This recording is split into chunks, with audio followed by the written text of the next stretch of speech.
देख रहे हैं राष्ट्रवादी संदेश। आदाब, सत श्री अकाल। मैं लाल मोहम्मद जन, स्वतंत्र पत्रकार और आप देख रहे हैं राष्ट्रवादी संदेश। और आज हम पीएम श्री राजकीय उच्च माध्यमिक विद्यालय में हैं और यहाँ साहित्य मंच भादरा के द्वारा एक पुस्तक का विमोचन होने वाला है। और ये पुस्तक जो है लेखक जो है सुरेंद्र सिंह बेनीवाल है और सवालों के घेरे में। तो आज इसका विमोचन समारोह है, वो अभी आपको दिखाते हैं। सवालों के घेरे में साहित्य मंच भादरा द्वारा और इसका विमोचन होगा इस पुस्तक का। और आप भी इस कार्यक्रम में आपको हम ले चलते हैं, कार्यक्रम भी आपको दिखाने का आप प्रयास करेंगे। तो देखते रहिए राष्ट्रवादी संदेश, लाइक सब्सक्राइब कीजिए और ज़्यादा से ज़्यादा शेयर कीजिए। मैं आपसे निवेदन करना चाहता हूँ कि हमारा जो भी राष्ट्रवादी संदेश यूट्यूब चैनल देख रहे हैं वो सब्सक्राइब ज़रूर करें। देखते बहुत हैं लेकिन सब्सक्राइब बहुत कम करते हैं। तो हमें थोड़ा सहयोग दीजिए ताकि हम आपको ज़्यादा से ज़्यादा समाचार देते रहें। हम कोई आर्थिक सहयोग कभी नहीं मांगते, हम सिर्फ आपसे चाहते हैं कि आप हमें सब्सक्राइब कर दीजिए हमारे यूट्यूब चैनल को, ताकि हमारा हौसला बना रहे और भी आपको ज़्यादा से ज़्यादा समाचार देते रहें। तो देखते रहिए राष्ट्रवादी संदेश ले चलता हूँ आपको विमोचन समारोह में कार्यक्रम में। बहुत बहुत आभार व्यक्त कर रहा हूँ जिन्होंने साहित्य के लिए समर्पित कार्यक्रमों का आयोजन समय समय के ऊपर भादरा को दिए हैं। और आप सब सुधी श्रोतागण का भी मंच से हार्दिक अभिनंदन है, स्वागत है। आपको बताते हुए अत्यंत प्रसन्नता हो रही है कि आज के कार्यक्रम के अध्यक्ष, आज के कार्यक्रम के मुख्य अतिथि, आज के कार्यक्रम को संबोधन प्रदान करता हमारे हरावल पंक्ति के सभी अग्रगण्य कार्यक्रम में पधार चुके हैं। कार्यक्रम को संबोधन प्रदान करने के लिए, हम सबको आशीर्वाद प्रदान करने के लिए साहित्य मनीषी एवं वरिष्ठ साहित्यकार पद्म आदरणीय पद्मश्री डॉक्टर चंद्र प्रकाश जी देवल साहब, पूर्व संयोजक साहित्य अकादमी नई दिल्ली, हमारे बीच में पधार चुके हैं। जोरदार तालियों से हार्दिक अभिनंदन कीजिएगा।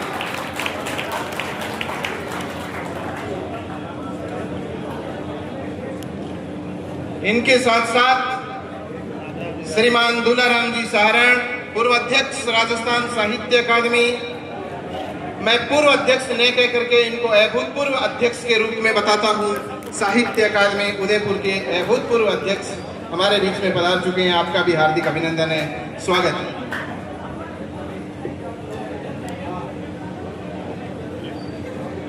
अभिनंदन करता हूं और आपसे आग्रह करता हूं कि आप आइए और मंच की शोभा बढ़ाइए। जोरदार तालियों से अभिनंदन कीजिएगा आज के मुख्य अतिथि पद्मश्री डॉक्टर चंद्र प्रकाश जी देवल साहब।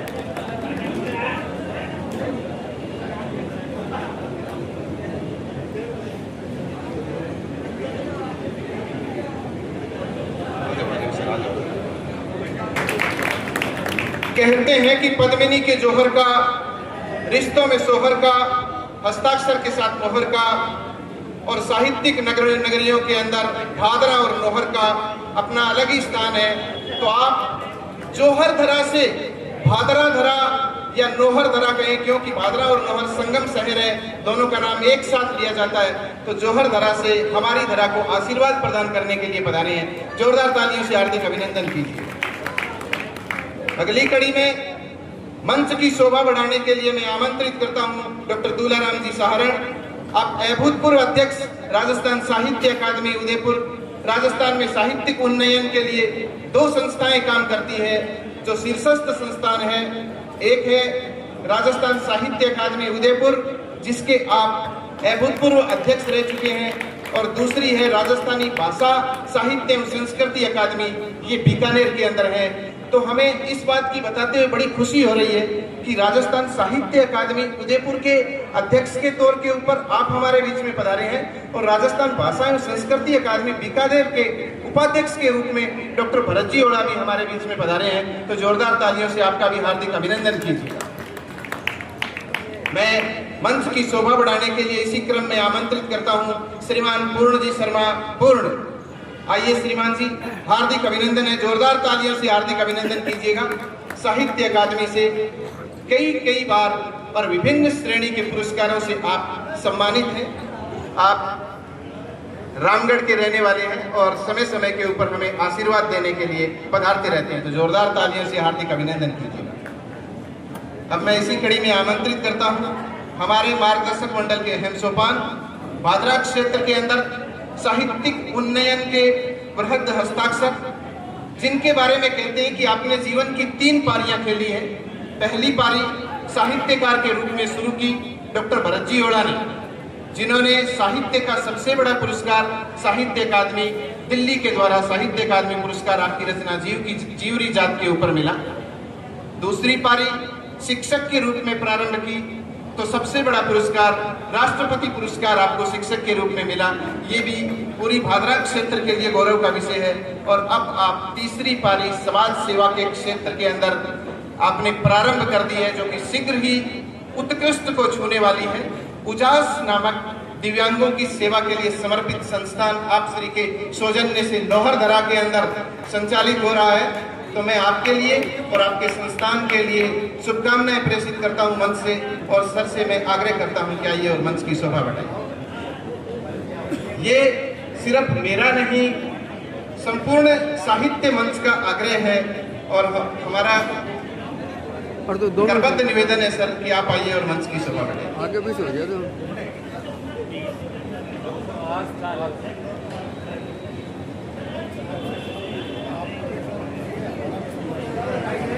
अधिकारी जैनेन्द्र जी खन्ना हमारे बीच में पधारे हैं। मैं हार्दिक अभिनंदन करता हूं और सर से आग्रह करता हूं कि मंच की शोभा बढ़ाइए। ब्लॉक शैक्षणिक व्यवस्था के प्रथम पुरुष हैं आप, ब्लॉक शैक्षणिक व्यवस्था के आधार स्तंभ है आप हमारे बीच में समय समय पर उपस्थिति देने के लिए पधारते हैं। और आज तो मैं इनकी समयनिष्ठता को एक उदाहरण के रूप में प्रस्तुत करूं। जो ही घड़ी के अंदर 10:30 हुए आप हमारे बीच में पधार चुके थे। जोरदार तालियों से अभिनंदन कीजिए ऐसे समयनिष्ठ अधिकारी।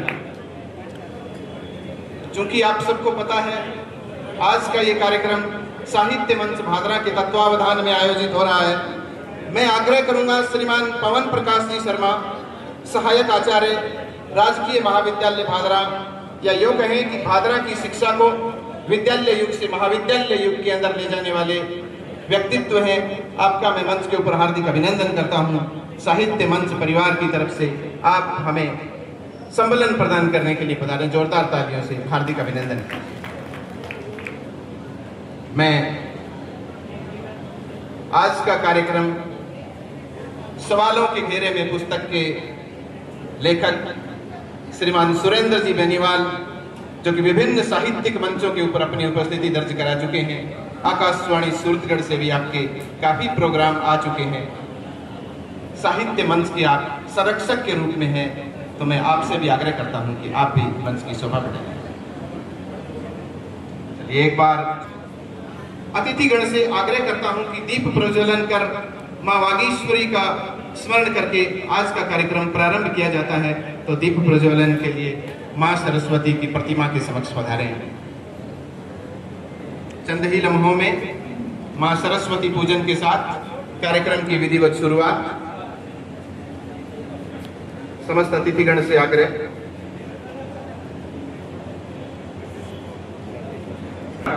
ध्यान धरते हुए हमारे प्रधान अधिष्ठातागण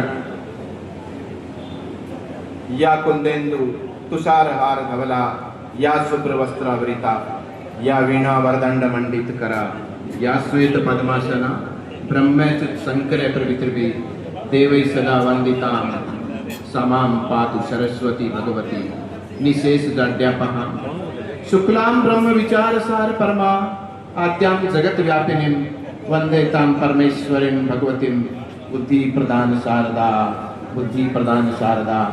हे मां सरस्वती, हे मां वागीश्वरी, हे मां वीणापाणी, आज के कार्यक्रम की सफलता आपके आशीर्वाद में ही निहित है। हम सबके ऊपर अपनी की प्रार्थना के साथ ही कार्यक्रम प्रारंभ कर दिया है। अब अगली कड़ी में अतिथि सत्कार के लिए सर्वप्रथम कार्यक्रम को आशीर्वाद प्रदान करने के लिए पधारे हुए डॉक्टर पद्मश्री सीपी देवल साहब, पूर्व संयोजक साहित्य अकादमी नई दिल्ली, इनके माल्यार्पण के लिए मैं आमंत्रित करता हूं श्रीमान भरत सिंह जी ओड़ा, श्रीमान पवन प्रकाश जी शर्मा और श्रीमान राकेश जी सहू। आइए और पद्मश्री डॉक्टर सीपी देवल साहब, पूर्व संयोजक, साहित्य अकादमी नई दिल्ली, साहित्य के बृहद हस्ताक्षर, आपका माल्यार्पण के द्वारा और शॉल ओढ़ा करके हार्दिक अभिनंदन कीजिएगा, स्वागत कीजिएगा।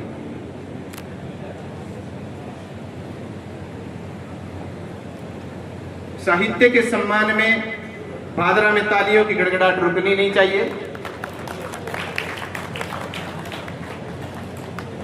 पद्मश्री डॉक्टर सीपी देवल साहब का सम्मान करते हुए वरिष्ठ साहित्यकार डॉक्टर भरत जी ओड़ा, राकेश जी सहू और पवन प्रकाश जी शर्मा, जोरदार तालियों से अभिनंदन कीजिए।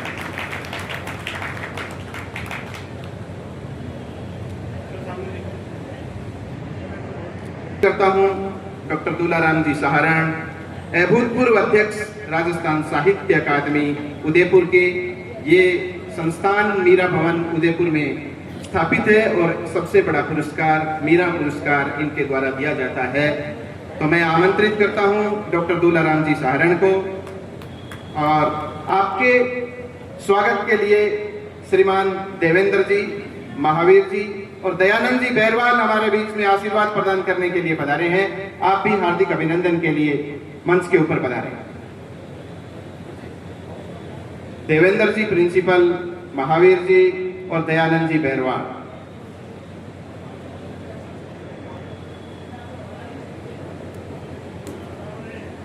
डॉक्टर दूलाराम जी सहारण का हार्दिक अभिनंदन करते हुए, ये साहित्य का सम्मान है।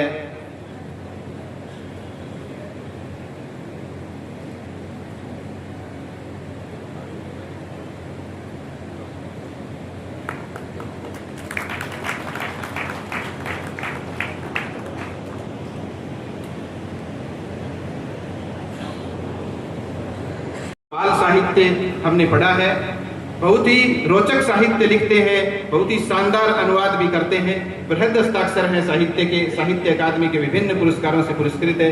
आपके हार्दिक अभिनंदन के लिए मैं आमंत्रित करता हूं श्रीमान सतीश जी शर्मा, श्रीमान रमेश जी और श्रीमान अमर सिंह जी से आप आए और सर का हार्दिक अभिनंदन कीजिएगा।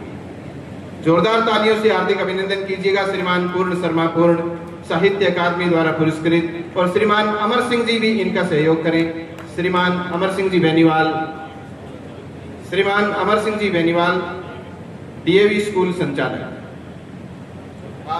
आप निजी शिक्षण संस्थान समूह के वर्तमान अध्यक्ष भी हैं। जोरदार तालियों से आपका भी हार्दिक अभिनंदन कीजिएगा।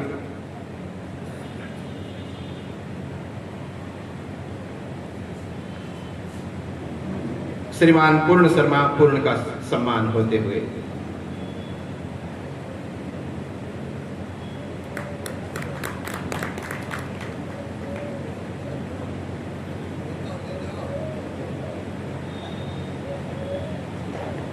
माल्यार्पण के द्वारा शॉल ओढ़ा करके और प्रतीक चिन्ह दे करके सम्मान करते हुए, सम्मान की अगली कड़ी में ब्लॉक शैक्षणिक व्यवस्था के प्रथम पुरुष श्रीमान जैनेन्द्र जी खन्ना के हार्दिक अभिनंदन के लिए मैं आमंत्रित करता हूं श्रीमान जगदीश जी ढाका, श्रीमान धर्मपाल जी देवना, श्रीमान रणजीत जी दुहारिया और श्रीमान जगदीश चंद्र जी मुंड, व्याख्याता हरियाणा से हैं। आप आए और ब्लॉक शैक्षणिक व्यवस्था के प्रथम पुरुष श्रीमान जैनेन्द्र जी खन्ना का हार्दिक अभिनंदन कीजिए। आपके सम्मान में तालियों की गड़गड़ाहट रुकनी नहीं चाहिए।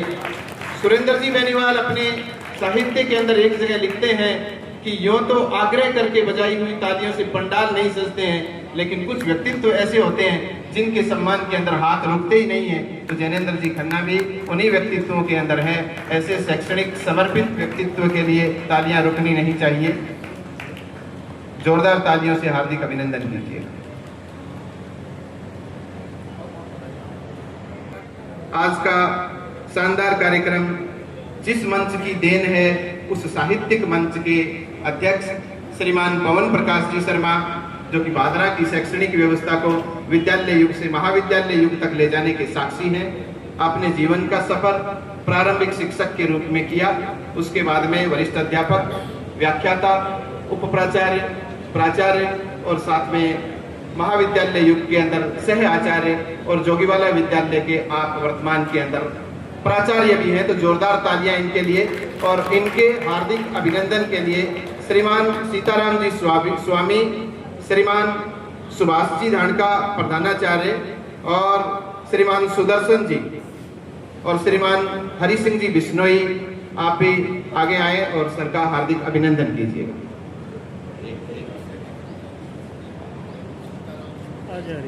पवन प्रकाश जी कह रहे हैं कि मैं तो खुद आयोजक हूं तो मेरा स्वागत क्या है, लेकिन इतनी शानदार व्यवस्थाओं को देख करके, और ये आपका सम्मान नहीं साहित्य का सम्मान है, बहुत बहुत हार्दिक अभिनंदन है, स्वागत है।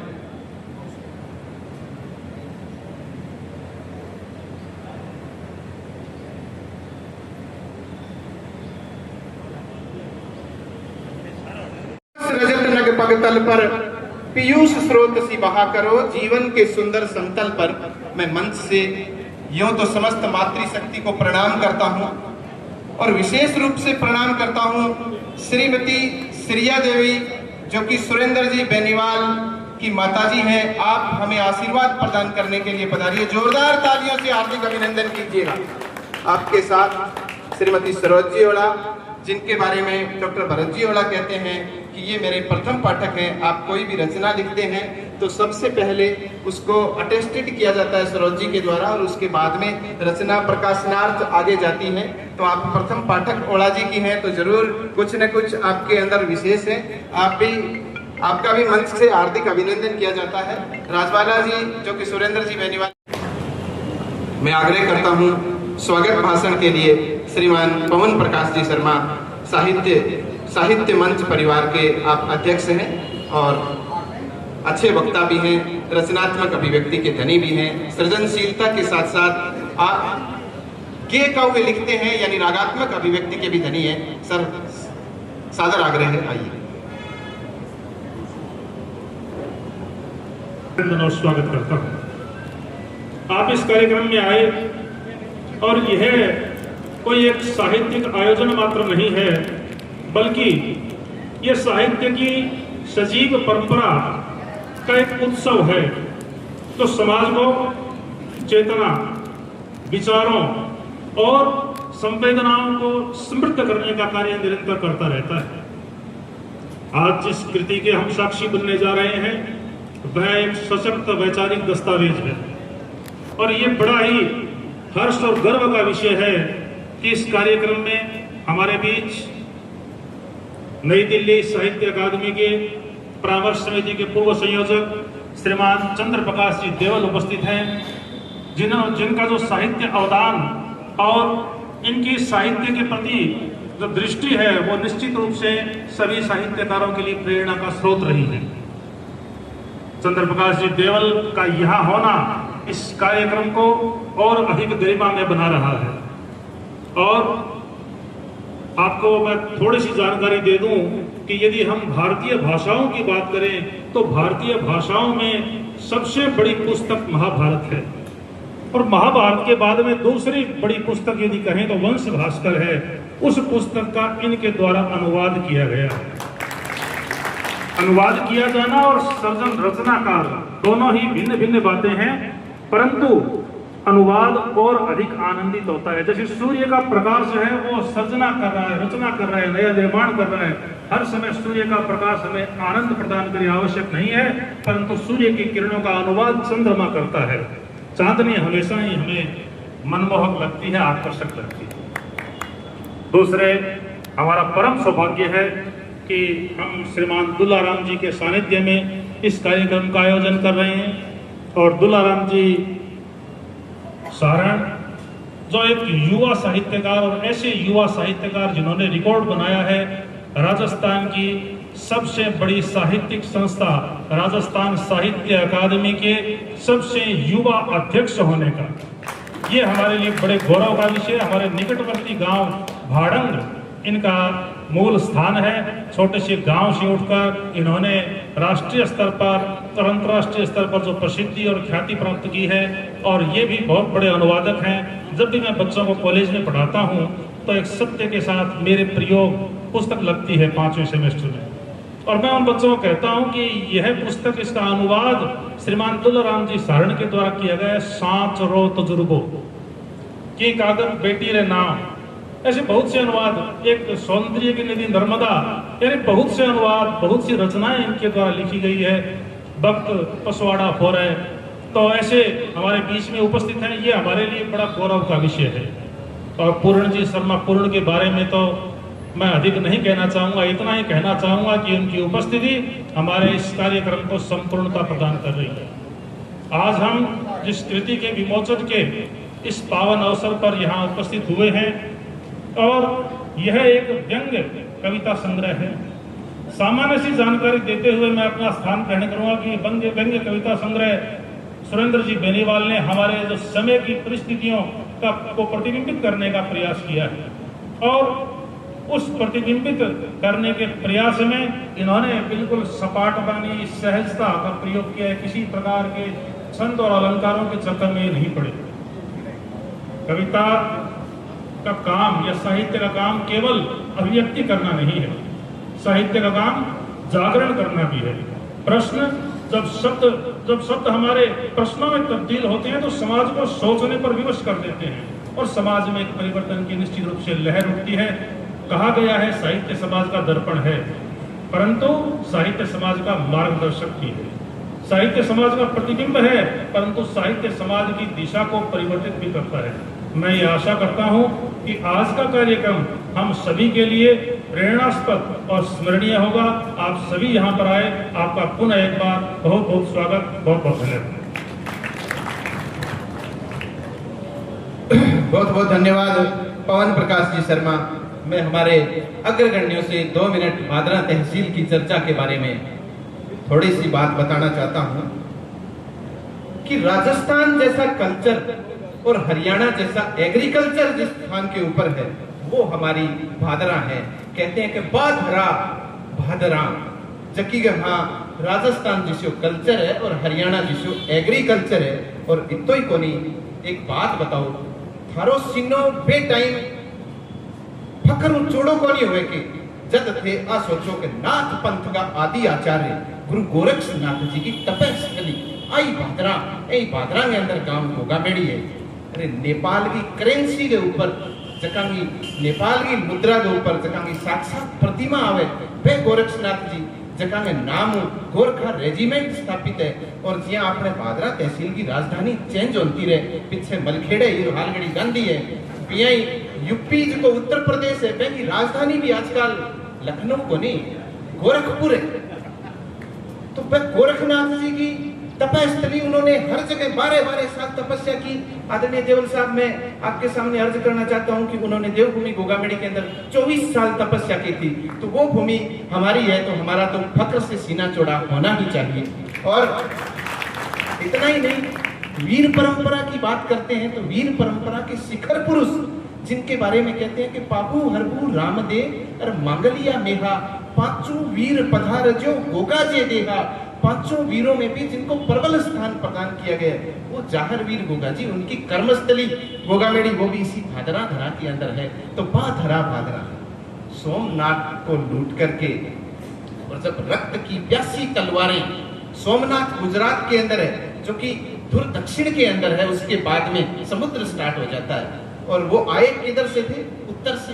तो वापस उत्तर दक्षिण से उत्तर में जा रहे थे। उनके रथ, विजयी रथ को रोकने वाला और कोई नहीं था, लेकिन जाहरवीर गोगा जी ने यहाँ उनको ललकारा, उन आतताइयों को रोका कि लूट करके आप कहाँ जा रहे हो, हमारे लाशों के ऊपर से गुजरना पड़ेगा।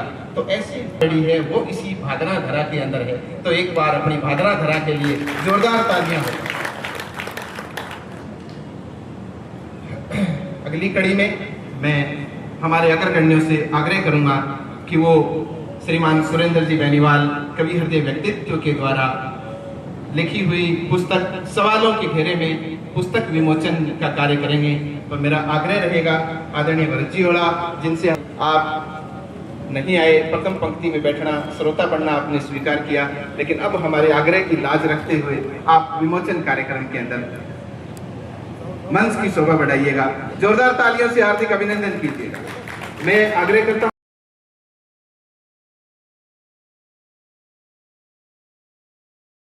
सतीश जी और रमेश जी, सतीश जी आप भी मंच की शोभा बढ़ाइएगा। फटाफट आइएगा, फटाफट आइएगा।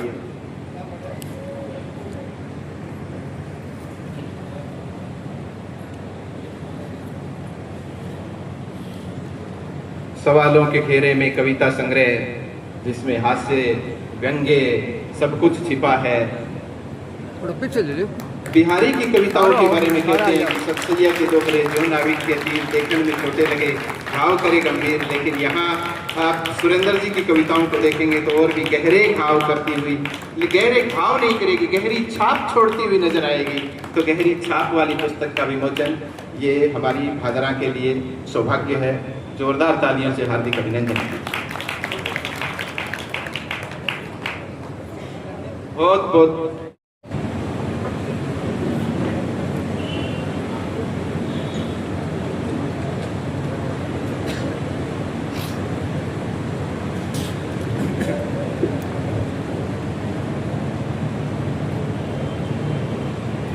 पुस्तक का विमोचन किया जा चुका है।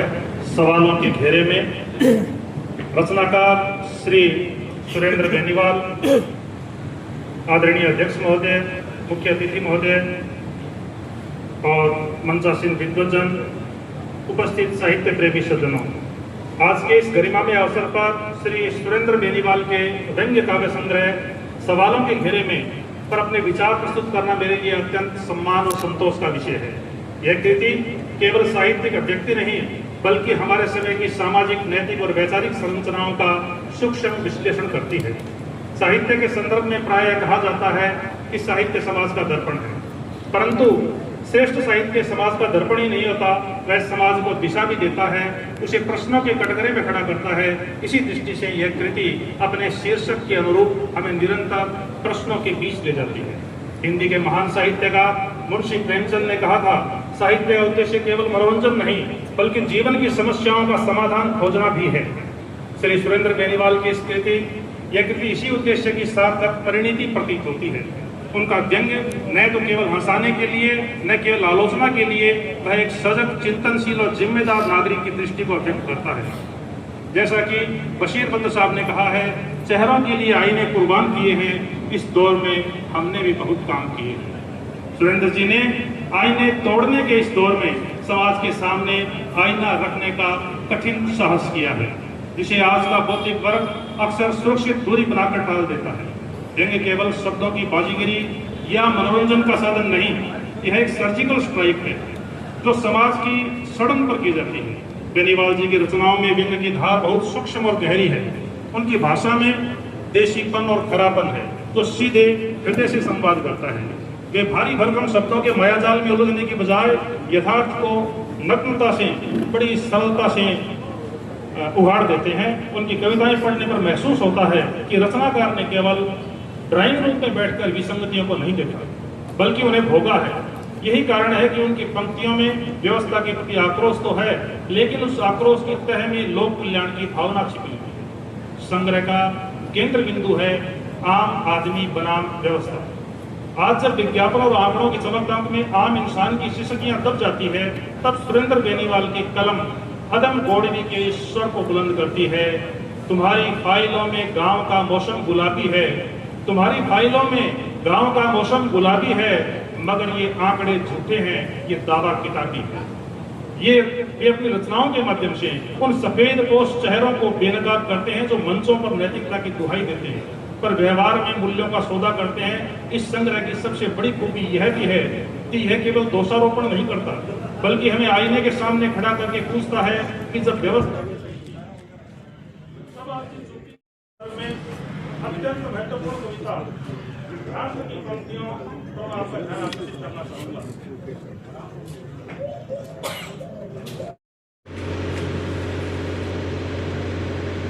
इन पंक्तियों में कवि ने हमारे समय की सबसे बड़ी विडंबना को रेखांकित किया है। ज्ञान और आचरण के बीच का अंतर, हम शिक्षा और आस्था की बात तो कर रहे हैं, परंतु उनका प्रतिबिंब हमारे सामाजिक व्यवहार में अपेक्षित रूप से दिखाई नहीं देता। इसकी भाव को आगे बढ़ाते हुए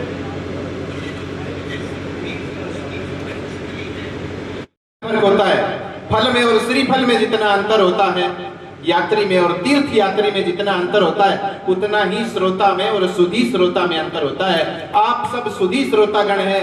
लाइट चली गई लेकिन एक भी श्रोता टस से मस नहीं हुआ, अपने स्थान से उठा नहीं है।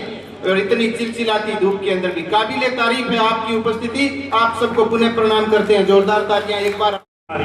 आजकल काफी चर्चित है और मैं उसको कोट करना चाहूंगा। हमारे सामाजिक व्यवहार की एक और गहरी परत को उद्घाटित करती है।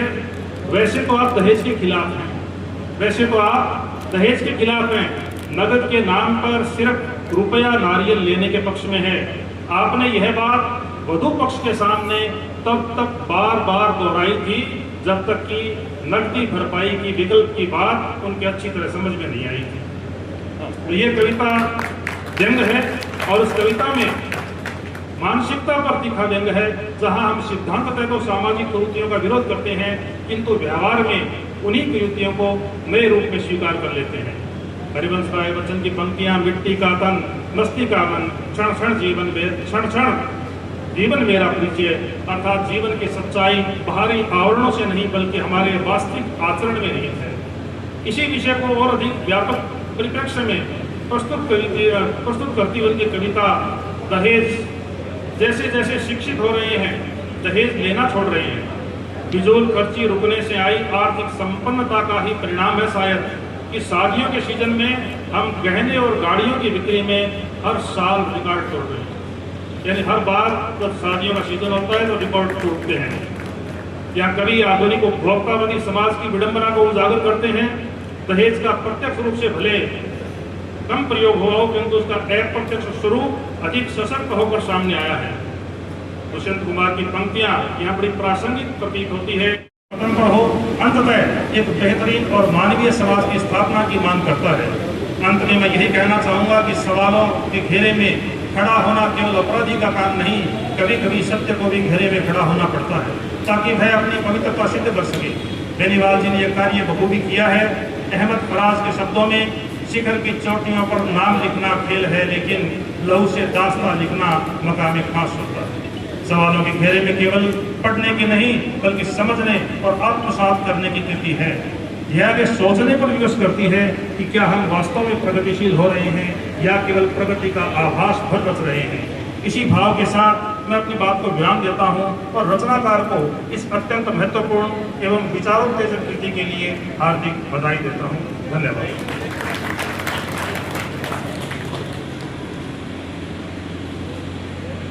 और आप सिर्फ सुरेंद्र जी का सम्मान नहीं कर रहे हैं, साहित्य का सम्मान कर रहे हैं। जोरदार तालियों से हार्दिक अभिनंदन कीजिए। आगे आओ, मंच के ऊपर आइएगा।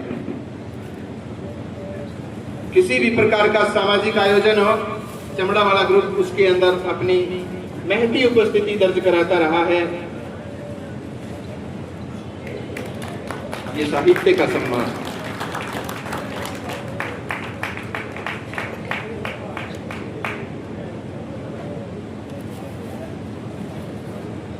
जोरदार तालियों से हार्दिक अभिनंदन कीजिए। तो बात यहां चल रही थी कि मछली को सरिता सी, सूर्य को सविता सी और सुरेंद्र जी को कविता सी लगती है जिंदगी। चकोर को शशि सी, चकोर को शशि सी, पुष्प को हंसी सी, तो फिर हमें क्यों फंसी सी लगती है जिंदगी। जोरदार ताड़ी बजाओ इस बार। आराम की मुद्रा के अंदर आ जाइएगा। और मैं आमंत्रित करता हूं श्रीमान सुरेंद्र जी बेनीवाल को, आइए और प्रतिनिधि रचना के साथ उपस्थित होइएगा। श्रीमान सुरेंद्र जी, आपकी कविताओं में किसी भी प्रकार की फेरन लवली नहीं लगी हुई है। कविताओं के बारे में एक आलोचक केशवदास जी कहते हैं कि भूषण भी न राजई कविता बनिता मित्र। कविता और नारी श्रृंगार से अच्छी लगती है, लेकिन वास्तविक अलंकारिक नहीं है, यानी बोझ नहीं है, सहज और सरल अभिव्यक्ति है। तो ऐसी विदाउट फेयर एंड लवली के जो आप कविता लेकर के आए हैं, आप उन कविताओं में से मैं तो कहता हूं एक नहीं, दो नहीं, पूरी 4 कविता वाचन कीजिएगा। बताइए श्रोतागण, 4 थोड़ी है कि 4 भी ज्यादा होनी चाहिए? दोगो तो सब निवेदन है। ओला जी वो आग्रह कर लिया ना प्रतिनिधि कविता के साथ सुरेंद्र जी ने लिखा।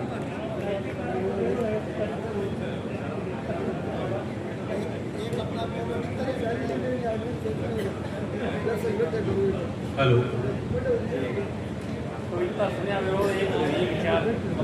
आज के कार्यक्रम के मुख्य अतिथि परम श्रद्धेय है पद्म श्री डॉक्टर सीपी देवल जी, पूर्व संयोजक साहित्य अकादमी नई दिल्ली। आज के कार्यक्रम की अध्यक्षता कर रहे डॉक्टर दुलाराम जी सहारण, पूर्व अध्यक्ष राजस्थान साहित्य अकादमी उदयपुर, और विशिष्ट अतिथि पूर्ण जी शर्मा, पूर्ण राजस्थानी भाषा साहित्य एवं संस्कृति अकादमी बीकानेर से पुरस्कृत साहित्यकार, और साहित्य मंच भादरा के अध्यक्ष अनुज भ्राता डॉक्टर पवन प्रकाश जी शर्मा, और साहित्य में और काव्य में मेरे मार्गदर्शक, पथ प्रदर्शक और मेरे आदर्श डॉक्टर भरत जी ओड़ा, वरिष्ठ साहित्यकार, केंद्रीय साहित्य अकादमी से पुरस्कृत साहित्यकार और राष्ट्रपति सम्मानित शिक्षक, एक अच्छे व्यक्तित्व के धनी और उपस्थित मातृशक्ति और पंडाल में विराजमान हर व्यक्तित्व, नेतृत्व, प्रतिनिधित्व को और इस कार्यक्रम की शोभा बढ़ा रही आपकी हर एक पावन उपस्थिति को मैं नमन करता हूँ। साहित्य मंच के सचिव राकेश जी, सह सचिव रमेश जी, कोषाध्यक्ष सतीश जी और साहित्य मंच के कार्यकारिणी के साथी शिवराज जी अच्छे मंच संचालक है, इनकी पूरी कार्यकारिणी के द्वारा किए गए सामूहिक सार्थक और सफल प्रयास को जिसकी बदौलत ये कार्यक्रम सफल हुआ, इनके जो कार्यशैली है उनको मैं सैल्यूट करता हूं।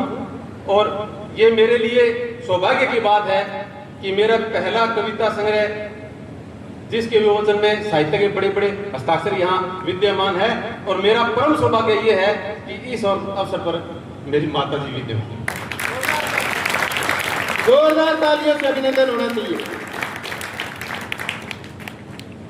अब देखो, कविता की जो बात है कि जितने भी बड़े साहित्यकार या कवि हुए उन्होंने अपने अपने हिसाब से कविताओं को परिभाषित करने का प्रयास किया है और परिभाषित की भी है।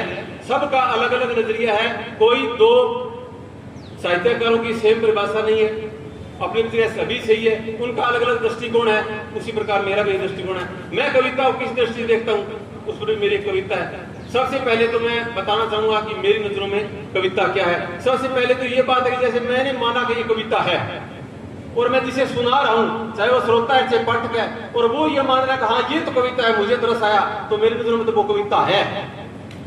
छंद अलंकार तो बहुत बात की बात है। तो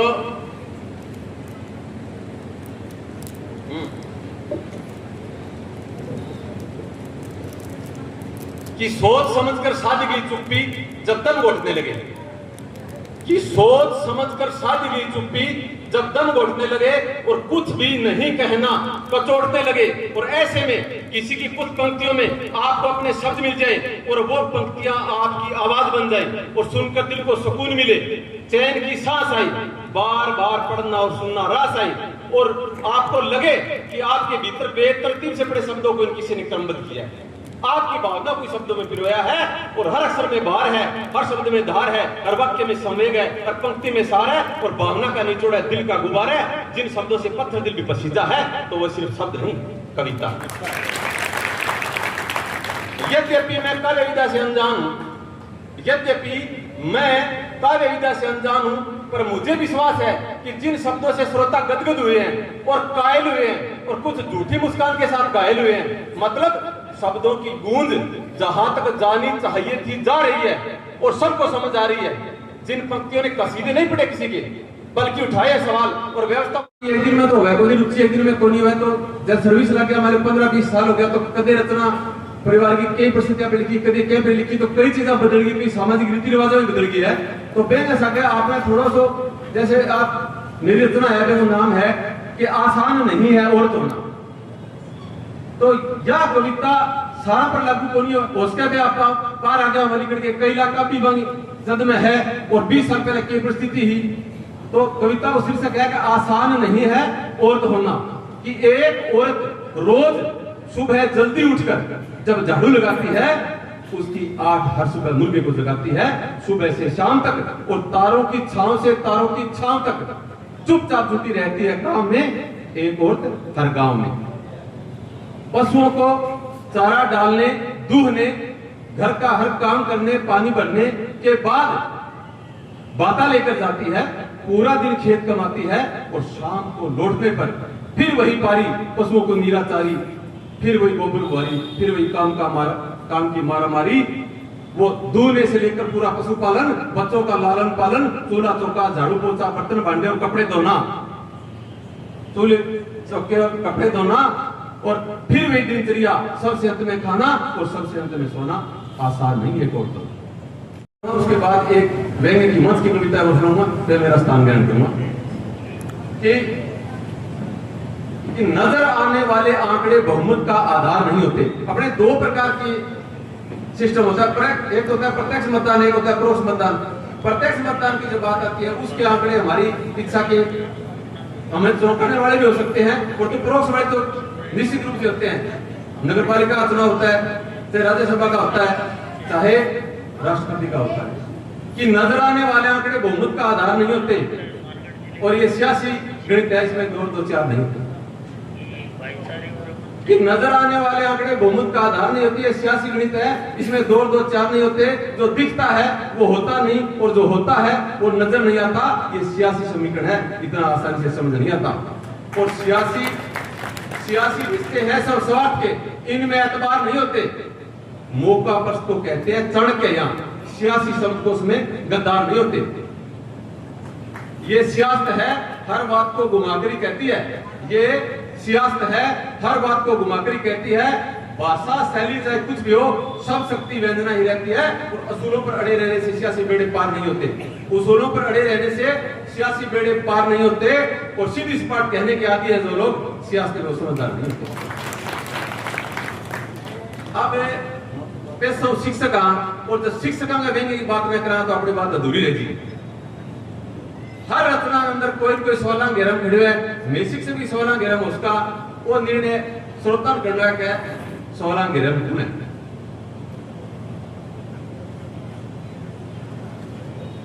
एरो तो मैं मास्टर जमाने लगा है, माने नहीं लगा है, जाने हर विभाग में जो मंत्री वाली को नहीं नहीं पेड़ वाला है। हाँ, उसका सारा पता लगता है कि जिस पर ध्यान दिया, कि जिसने जो चाहा बयान दिया, किस किसने इस पर ध्यान दिया। आज विभाग भरा पड़ा है चाटुकारी लोगों से, और शिक्षा तंत्र जूझ रहा है नित नए प्रयोगों से, और शिक्षक उलझा रहता अक्सर गैर शैक्षिक कामों में, और वोट बनाता शिक्षक पिता घर घर जाकर गांवों में, और किसी शिक्षक को जाना पड़ता होती ग्राम सभाओं में, और पोषाहार भी अड़चन डाले शिक्षण वाली राहों में, हर घर डाली दवा पिलाई पर डंडे की राहों में। इन कामों में ऊर्जा खपती हरदम रहे तनाव में, कि वाकई से भरी वे तो मीना मत की बारी है, और हाथ बुलाना सीख गए तो सीसी की तैयारी है। विषयवार और नवाचार के प्रशिक्षण भी जारी है, और हर महीने 2 मीटिंग तो नोडल वाली तैयारी है। हर दिन डेली सब बच्चों को दूध पिलाना जारी है। ऑनलाइन ही हर बिल्डिंग को ये भी जिम्मेदारी है। नित नए आदेश चौक में, बाल सभा भी मेन चौक में, कैसे कैसे काम करें, कैसी ये लाचारी है। और ऐसे में शिक्षण कल महीने भर की मेहनत ने भी क्या क्या गुल खिलाए हैं, कि महीने भर की मेहनत ने भी क्या क्या गुल खिलाए हैं। बच्चों ने भी क्या भरोसा, दूर दूर से आए हैं, अपनी मेहनत रंग लाई है लोगों को समझाने की, और अपनी मेहनत रंग लाई है लक्ष्य पूरा पाने की। और अपना लक्ष्य पूरा हो गया, नामांकन बढ़ाने का, अपना टेमो भी पूरा हो गया, महीना भर पढ़ाने का। फिर धीरे धीरे नाम कटे, जमीली शिक्षा भरपूर नहीं, और 0 गिनती वाले दिन भी लगता है दूर नहीं। और घटते घटते घटते घटते गिनती 0 आएगी, कि घटते घटते घटते घटते गिनती 0 आएगी। और सोचे इस बारे में तब तक देर बहुत हो जाएगी। और शिक्षा से ही नई पीढ़ियां नई सीढ़ियां चढ़ती है। और नित शिक्षक भर्ती से जब शिक्षक संख्या बढ़ती है, तो फिर धीरे धीरे धीरे धीरे छात्र संख्या घटती है। और निजी शिक्षण संस्थाएं क्यों सरकारी पर भारी है, और सरकारी संस्थाओं से छात्र पलायन जारी है। और फिर भी करे समान गुरु का, ऐसा तो दस्तूर नहीं। और 0 गिनती वाले दिन भी लगता है अब दूर नहीं। अक्सर मिलते हैं अभिभावक आते जाते राहों से, कि अक्सर मिलते हैं अभिभावक आते जाते राहों से। हमको देखे सब यहाँ पर आशा भरी निगाहों से, कि मेहनत कश मजदूर किसान कमाई अकेले रोज करे, और बच्चों को निशाला बेच के पढ़ लिख कर वो मौज करे। तो धन्यवाद, आप इतनी संख्या में उपस्थित हुए हैं। और साहित्य मंच द्वारा आयोजित कार्यक्रम आपने सफल किया। आपका बहुत बहुत धन्यवाद।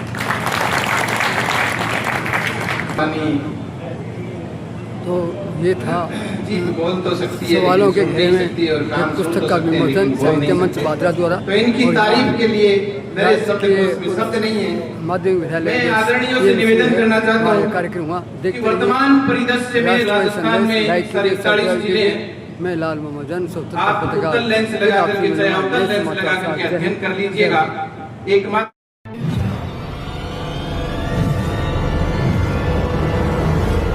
हमारा वीडियो आपको अच्छा लगे तो सब्सक्राइब करें, बेल आइकन दबाएं और लाइक करें।